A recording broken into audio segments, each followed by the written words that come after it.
Whether it's the new weapons, or the new characters, or the building work so historical it feels like you're actually walking through Georgian London, London stands out as a new top community favorite campaign map. It's just appealing.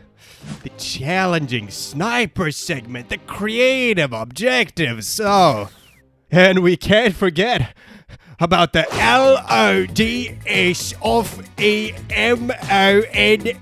What's that spell? Loads of money. Bubbly. Sing a song of sex, put your pocket full of dosh. Emo, bosh, bosh, bosh. That you get upon completion. In contrast to older maps, London tells a clear story through both the characters' dialogue, as well as the passive environmental storytelling present in the map, which displays the massive increase in both effort and quality that development has received thanks to player feedback. But it's very common for players to righteously ignore these details, because if they lose focus and stray away from the team, they die. And what I believe is the cherry on top when it comes to the London map, especially in comparison to Roscoff, which rivals London in its storytelling, is also the unfiltered, raw British culture that is reflected in the entire adventure, with builders mapping out pathways through the most British buildings you could ever stereotype. I mean, we have an Irish pub with an Irish boxer, we have a museum full of stolen artifacts.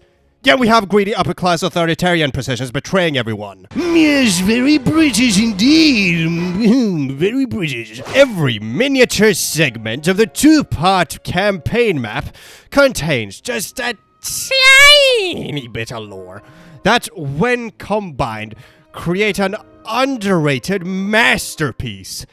And it'll take a while, but I will show it to you. So sit back and relax, and watch me yap for... how long is this video gonna be? Yeah, that's how you know this video will be good. My name is GB, and welcome to Brave Little GB. Sorry, I'll be original next time. See, a thing you should learn about zombie survival laws is that where there are lots of people, there are lots of potential zombies. And mass safe houses and hospitals built to tend to the needy usually become a ground zero for things like zombie infections. Yeah, an example would be something like the Louisville Hospital from Project Zomboid. Yeah, right. Yeah, and the goddamn Ratkin quest in The Last of Us. St. Paul's Cathedral. The starting point for our hero's adventure was one of those safe houses. St. Paul's Cathedral is the mother church of the English branch of the Catholic Church, which was the seat of the Bishop of London, England, Britain. In Guts and Blackpowder, during the war against the Blight, the church was also a place of refuge, a site where surgeons and chaplains would work day and night to try and cull the spread of the Blight disease that had reached London through mysterious means. But this may have been a government site, though, with all of the St. Paul district being locked away behind thick walls, all the nearby houses being repossessed, and bodies being piled up and burnt under a questionable banner that says, "Safety is inside." Was this a strategy to boost patient morale? Or was this an actual hospital? Yeah, anyhow, this may have made the church a prime hotspot for sick, bitten, and deceased individual to visit to get which, if you know how zombie diseases spread, infected people love to go to the doctor. And it usually takes one infected bite to bite said doctor, who bites a nurse, and suddenly the entire community is bited. But zombie movies did not exist in the 1800s, so we shouldn't blame the Catholic Church for not thinking this through enough. Now, with zombies running through the cathedral and bited everyone, it was obvious for the soldier guard stationed there to plan B, which was to set the entire building on fire and kill all zombies indoors. The surviving soldiers, canonically from the 23rd Regiment on foot, as seen from the soldier zombies present, as well as army surgeons and chaplains, would then retreat from the smoke caused by the fire by climbing up to the roof of the cathedral, which brings them to the horrifying sight of their burning city. With the fall of St. Paul's Cathedral, the remaining soldiers realize the horrors of the reality. Our city is doomed. We need to escape. But where do we blithering go now? See, here's the thing about London. It's split up into two segments, divided by the River Thames. You know, the big brown river that people would dump their dookies in because London didn't have sewers at the time. But anyways, you are here, in the northern side of the river. This place is also believed to be the main quarantine site, housing all the main quarantine zones, such as the one that your regiment was guarding at the cathedral. Unfortunately, if you use your eyes to look out at the River Thames, deliberately made low quality so that the builders can focus on more actually important matters, all the bridges were blown up. The most iconic, which is the Blackfriars Bridge, but not the Westminster Bridge, which is located close to the Horse Guards near Buckingham Palace.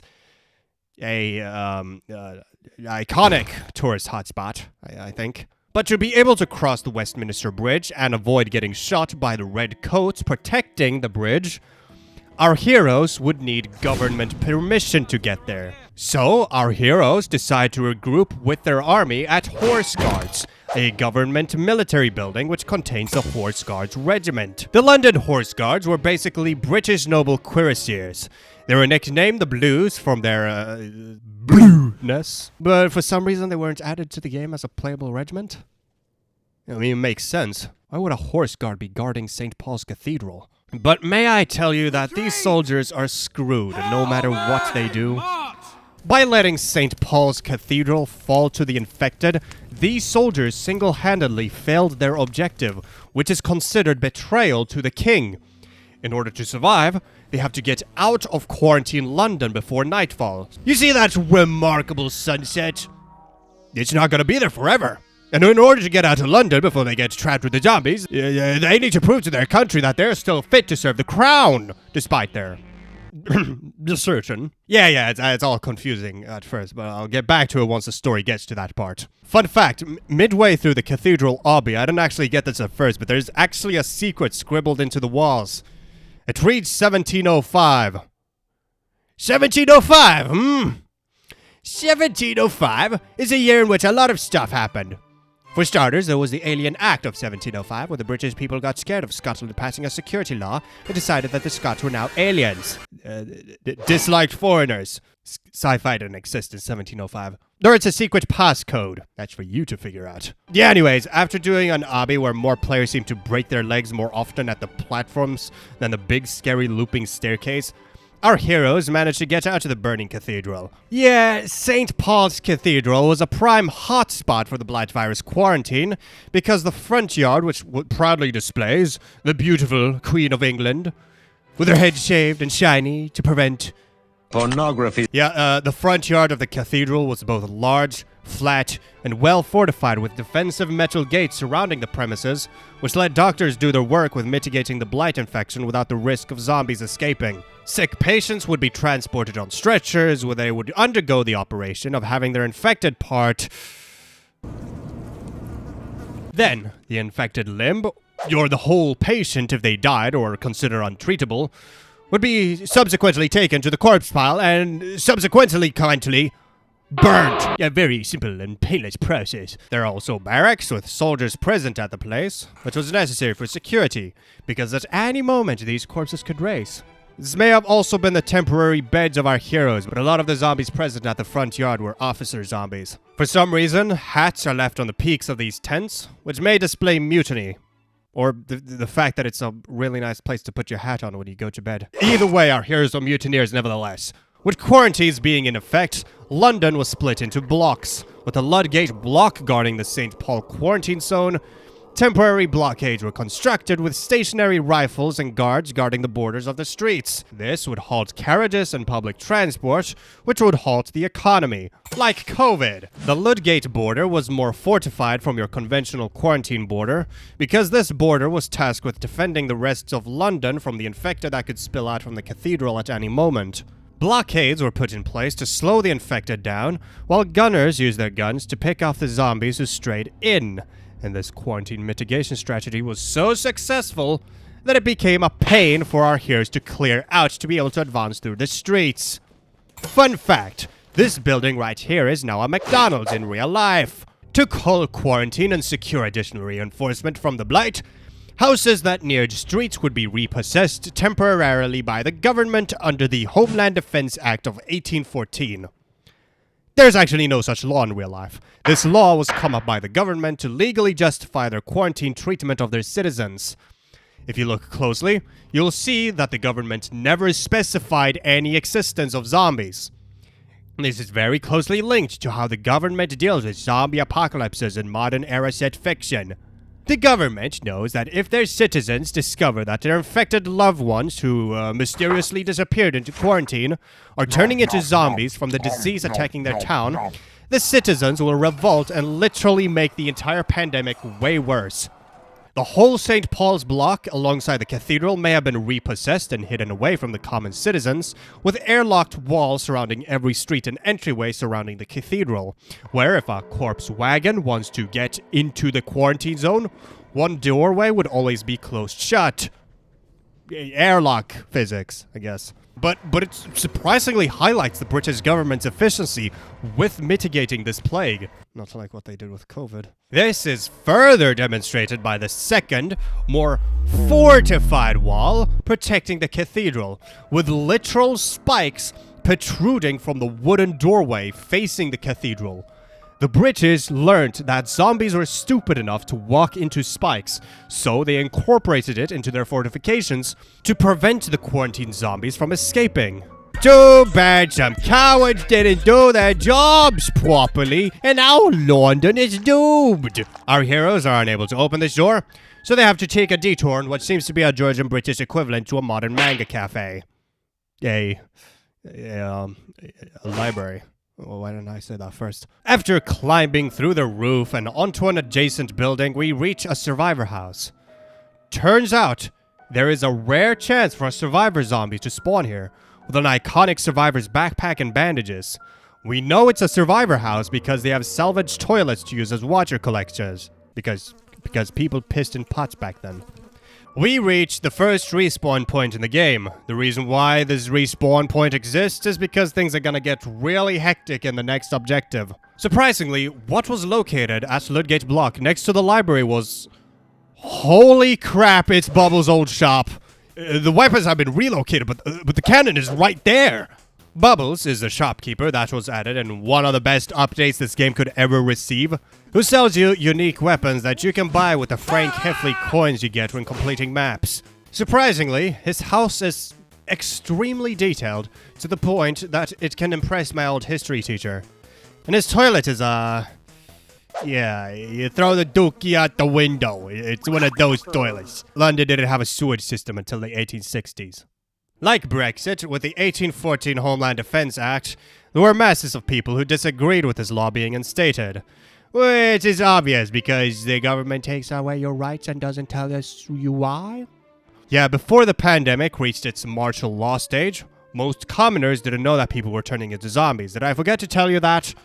My theorizing claims that the repeal papers were printed before the repossession papers because the British government knew that a zombie apocalypse would happen soon and that it could eventually reach England, so the government needed to fake an election to justify their sudden repossessions of peasant homes, as well as the lockdowns and enforcement of censorships to avoid the peasants panicking and making the whole zombie thing worse. Given Bubbles' letter to Duke Arthur Wellington, we would assume that since Bubbles is an arms dealer, he would have powerful connections that would notify him early on with the zombie threat. leading to Bubbles making the hard decision to take his weapons, including the ones from his secret stash underneath of the floorboards, and get out of London before the quarantines happened. It is assumed he moved to America given the flag in the back, but that's a damn long distance. Maybe just be hanging around the countryside. Right, so you remember the stuff I told you about being fit to serve the crown? It's an iconic part of the British hierarchy and how stuff works in the kingdom. Back then, British redcoats were obsessed with serving the crown, with soldier dolls and records of great British military accomplishments, shaping Georgian children's nostalgia, securing their dreams, therefore their future, similarly to how the McDonald's Happy Meal is linked to adult obesity, because, you know, nostalgia. But this is not a health video, I'm just laying out the groundwork. This will not happen again, I promise. But what comes out of this raising is a true redcoat, a British patriot, and that is who the sniper is. Originally seen as a villain because of his psychotic personality, the rifleman holed up in the historical Temple Church is more written as a patriot trying to follow his king's orders to the last stand, willing to take down any traitor who dares mutiny against the crown. Also, there's a Scottish guy, but according to the law passed in 1705, he is an alien, so I won't care about him. Hey, Jimmy! It won't be much longer now! Who is Jimmy? Where is he? Is he talking to me? How do you know my name? But surprisingly, the Goon King, holed up in his Goon Cube, poses as the first ever human threat present in a Guts and Blackpowder's campaign.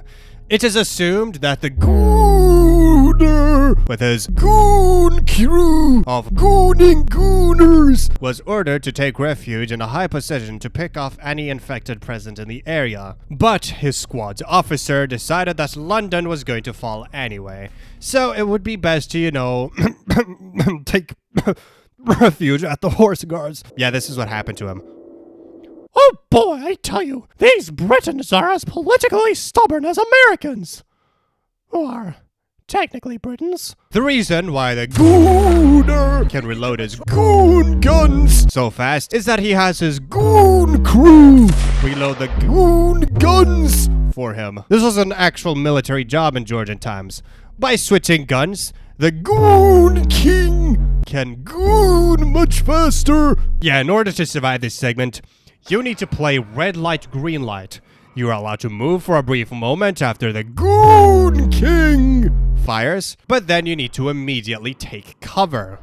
But even if you take cover, he can still shoot you, so you need to follow and stick close to both your regiment and your cover. If you can see the protruding rifle from the steeple, the rifle can see you. It subsequently shoot you. And if you are a medic, just stay at the back, okay? Objective completion is a ranker's job. A medic's job is surviving so everyone else can survive too. Don't be a hero. You are a medic. As our heroes progress, they pass through a printing shop. It's easily mistaken as the Irish pub with its brownness, but don't worry, it's really rich in lore despite its lame-o appearance. If the Goon King almost good everyone in the regiment, the printer shop also acts as a second respawn point if you open the door at the stairway. This is the Britannia Herald, a remarkably advanced newspaper printing shop, but this monthly issue of the Britannia Herald is plastered on the wall so diligently. Ooh, it gives me lots of good streak to consume. The first piece of news tells us about the blight infection of San Sebastian from a British survivor's perspective. Surprisingly, with way more character than was originally seen through the countless playthroughs of the campaign. The second piece of news tells us about the entirety of Europe issuing a peace treaty with each other. This piece of news was extracted from Malmö, by the way. Sweden. The reason why all of Europe's powers would cease their fighting? You didn't know this was a zombie game? They're gonna team up to fight the zombies! The third piece of news gives us insights about the soldiers' opinions on this new war, and it really brings us into the whole perspective of soldiers ordered to deal with the Bright. Most of the British were reluctant to all of a sudden stop fighting France just to be shipped off into the French front line to aid these alien soldiers. Which I guess was an official word used in the 1800s. Sorry, Jimmy! I didn't mean to ignore your sacrifice. And then there's a gaslight ad, which is blatant nonsense, but it does display the changes of technology that was currently going on in 1815. But there's no actual 1815 light act in real life. But this is foreshadowing. Foreshadowing, yes. To the shiny lights in Westminster Bridge. Very boring, but really good attention to detail, since gaslighting was being pioneered at the time. The third segment foreshadows the museum that our heroes advance through in Westminster. It's not the British Museum, unfortunately, which is much further away from the Westminster Bridge. But I'll talk about this museum more once our heroes get to the museum part. The final segment displays the media's reaction to the new curfew laws put in place to help protect people against the blight. But they didn't know about zombies at the time. I got to remind you this constantly because it's easy to forget about past perspective. Nightlife lovers would worry that they wouldn't be able to enjoy evening walks or nights at the pub. This led to formations of groups and petitions to try and abolish this rule, which, with COVID, yeah, is pretty realistic. I should also bring up the monthly issue of the Sandpiper Dispatch. From what I see in comparison of the two newspapers, the Britannia Herald focused more on global news, while the Sandpiper Dispatch focuses on more local news. I am also required to notify you that the Britannia newspaper was printed in June at the time, a bit after the San Sebastian campaign, and the Sandpiper Herald is printed more recently at September, the month in which this campaign takes place. The first quarter of the newspaper is written on September 1st, and it talks about the blight infection of England, attacking places up north in Scotland and down south in Wales. Martial law has been declared in all of the United Kingdom, with the king, government, wanting all able-bodied men to take arms and guard their cities. This is a common face of the zombie apocalypse. But this martial law is legalized thanks to the Homeland Defense Act of 1814. There's also a personal message from the king, displaying all of the places that certain people were designated to go. I mean, for starters, the sick and elderly were designated to make the way to... oh la la! Our very own spawn point! There are other places as well, like Westminster Abbey, another British landmark where royal coronations are held. Very boring! As well as iconic British hospitals, like the Chelsea Hospital, located north of the River Thames. Oh wow, they really planned this out, didn't they? Able-bodied men were to head to the Woolwich Garrison to do mandatory military service, which is east, below the River Thames. And healthy families, such as women and children, would be processed to cross the River Thames to be able to go to the South Bank. And on September 2nd, a day after the first quarter of the newspaper was printed, thousands of families would desperately flee. See, when the government means they want to help the families, they mean rich families. You know, where the daddy has a cool job like being a lawyer or a merchant or a YouTube lore channel. Poor families would know that the government is not prioritizing their safety, and in turn they would riot, and in turn they would be shot by the redcoats. Some prominent criminals would be sentenced to the pillory, and as an extra fuck you to these criminals, there would be an ad right below their names, being publicly shamed on the newspaper. There's also a little fun blooper added, a Coach ad, which is a horrible timing to invest in advertising for the company with all the lockdowns going on. There's also a message from the Vatican, dated in August 9th, a month before the infection of London. The Pope Pius VII gives us a message. Hey, my dearest friends, we are speaking of a light still shining. Woohoo! Spirits are high among us, and the inhabitants of Rome, those who wish to destroy our church, have failed their plot as they have for the past 1782 years. With the burning of bodies, there is a dreaded miasma that would befall the entire city. Our brave boys didn't complain about this though, because they are London born and bred. London used to be an extremely murky and stinky place to live back in the 1800s. Because, did you forget about me telling you that toilets were illegal at the time? Everyone tossed their poo out of the window. Horses poo down the street. But there is a part where the Duke of Wellington gives his statements. The cemeteries have almost all been but emptied. We threat not over them, but rather the horrors that will transcend from our ratherly unprepared neighbors. Yeah, I don't speak Royal English. I have no idea what he means by this. Also, did you like my Wellesley impression? In local British happenings, lords are escaping from their estates, listing their own London mansion on sale, marking it as the most dependable from mishappenings and crime. Definitely. But alas, for now, the Sandpiper Dispatch is the last piece of paper to be printed, as the government has seized all of their offices. The thing about British inns, pubs, is that they hold underground fights for Brits to bet their money on. This sport is not boxing. It's pugilism. It was a staple of low-class British culture ever since Victorian times, with the earliest boxing champion being James Figg, who peaked in 1719. Pugilism is kinda different from boxing, focusing on the defense of the belly instead of the defense of the face, which is why early boxers have that distinct stance. One arm to protect the belly, the other arm to punch the other guy's belly. Honestly, way better than modern boxing. All those blows to the head is not good for your brains. The main debut is the fight between Robert Baker and Johnson. And yeah, I'm not gonna bother searching up those common names. The boxing ring is surprisingly connected to the cellar of a toy store. Not too much to note, but it's really funny to think of how insanely annoyed this toy maker would be to do his toy making work right next to a literal boxing ring. You don't see how hollow this wall is. If we take a look at these toys, we can clearly observe how imperialist Britain was. Given how toy soldiers were trendy, this may have connection to the Napoleonic War in British propaganda.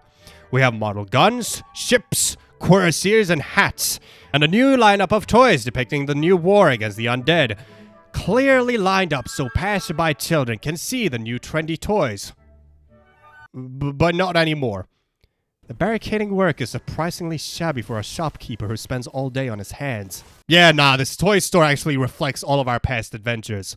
From the boat from Vaudehu's fortress, all the way to the sniper segment that our brave boys just encountered. There are also some blocks that are surprisingly built so it spells out pills here! Pills! Pills here! Pills here! Pills here! Yeah, if you've noticed, in these recent campaigns, Guts and Blackpowder has taken surprisingly large amounts of inspiration from Left 4 Dead. They used the idea and made it better, I'm not criticizing it. If we go to the shopkeeper's house, connected to the shopkeeper's shop, we meet our third respawn point, because the next segment is gonna be chaotic. But first, which fortress is this inside of the toy maker's house? Is it Hugo Mount? The most iconic British war in the Napoleonic War? Yeah, no, I just looked at the wiki. It's actually Sohail Castle, and the other model that I overlooked was Jutland. With the end of the world reaching London, and with curfews put in place that limits alcohol consumption, British alcoholics would starve from the rehabilitation that they just couldn't bear the pain of not drinking beer. So they decided that it was best to just steal liquor from the local brewery. It was believed that during nightfall they smuggled barrels full of whiskey towards the sewer grate, but let's say a bunch of drunken Englishmen are not individuals with the best heisting skills. The barrels broke. From the fall, the liquor got lost, and the owner of the brewery took notice. Now we have this sign. Very interesting. Fun fact, the dead people present on this sign are depictions of 4 popular Guts and Blackpowder YouTubers. And given the past story that I just told, it is canon that in the Guts and Blackpowder universe, these YouTubers are alcoholics. A fallen engineer tells our heroes that the military's efforts to contain the blights have failed. The orders have changed. That is not about stopping the disease, but rather killing the zombies who now roam the upper part of the River Thames. The engineer's regiment came here to use the vats of liquor to start a fire. Alcohol is a poison that not only kills germs, but it can also be lit on fire due to its chemical structure, having molecules that have carbon and hydrogen bonded together. Yeah, I don't know anything about chemistry. It is common that liquors with an alcohol percentage over 40 can be set on fire. But yeah, if you wonder what liquid is present in the vats, it's Bloxy Cola! But starting a fire isn't our hero's objective. They need to get to horse guards, so they, surprisingly for a bunch of lower class Englishmen, think outside the box and shoot the vats containing the soda to cause them to leak, flooding the building with soda. This is because the bolted door cannot handle the immense pressure placed on it from the flooding soda, and thus we have a bizarre strategy for breaking a door open. Or we can just have a sapper axe the door? Not bother risking everyone dying in a fire. Flood the building with flammable soda? What if an igniter appears? Once the door breaks, it creates an avalanche of booze that swallows our regiment whole. The purpose of this design is to act as the transition between London and the Westminster campaign. You'll survive as long as you're in this part of the map, but you don't need to run out of the gates. Either way, you'll survive, but if you choose to stay in the brewery during the scene... It was originally intended that this video was supposed to also contain the Westminster campaign, but I've been looking and I've been thinking, with my over-editing habit, I'm just not gonna overwork myself for an extra 30 minutes just to have 30% of the viewership to watch that part of them. If you want to see the part 2, consider subscribing, because otherwise this channel is probably gonna permanently disappear from your FYP, given how awful YouTube's homepage has become.